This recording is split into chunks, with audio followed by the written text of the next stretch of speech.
Yun o, mga kagali, huwag muna kayong magpatumpik-tumpik dyan. Magluto tayo kahit budget meal. Ang 5-star ang sarap nito. Ito na ang ulam na kayang bumuhay ng buong barangay, ang pikadilyo.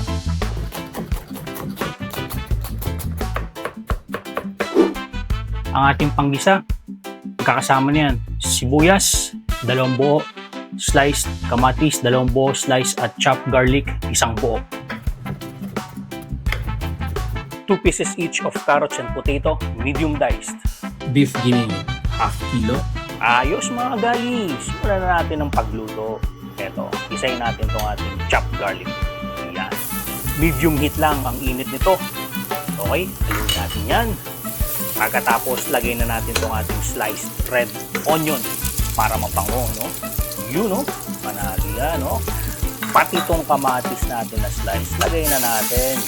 Halu-haluin lang yan para rapsa. Gentle din ka, Tommy. Siyempre, papahuli ba naman itong ating salt and pepper, bay leaf, chicken powder. Haluin na natin yan, no? Sa ating gulay na ginigisa. Lagay na natin itong ating beef giniling. Yun, no? Alam niyo ba ang salitang picadillo ay galing sa Spanish na picar, nang ibig sabihin ay tadtarin o chop-chop, kaya giniling ang gamit natin.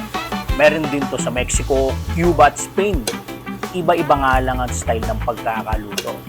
Delicioso, está muy rico. Oh my God, that is amazing! Kamusta na mga kababayan o OFW natin dyan sa Papua New Guinea? Napakagandang bansa niyan, ano? Chupapi mo niya nyo.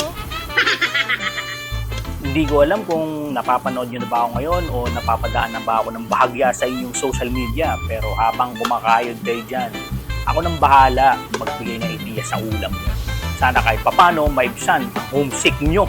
At eto na, syempre, lagyan na natin ng tubig para pakuluin na natin to ng mga 40 minutes lang. Madaling maluto itong ating giniling. Salpak na rin natin itong ating medium diced carrots and potato. Alright, almost 40 minutes na nating niluluto ang ating giniling at carrots patatas. Napakabilis maluto niya. Itong pikadilyo natin, Spanish influence. Kapag natikman mo to, biglang may dadaloy sa dugo mo at mapapasigaw ka ng Madre mia, 3 platos, por favor. Mia Marcello! Anong ulam ang pinakamabait? Eh di giniling kasi laging grounded. Hindi ako natutuwa eh. Wow! Makakalimuyak yung amoy ng pikadilyo, no? Mga kagali, pwede din itong lagyan ng pasas at quail egg o yung itlog ng pogi o baka may secret ingredients pa kayo dyan na pambato. Yung pinakastig na comment ang subukan natin sa next video. And please like, share, subscribe, and hit that notification bell para lagi kang may pangontra sa tanong na, Ma, anong ulam? Ma, anong ulam? Wow naman! Wow! Wow!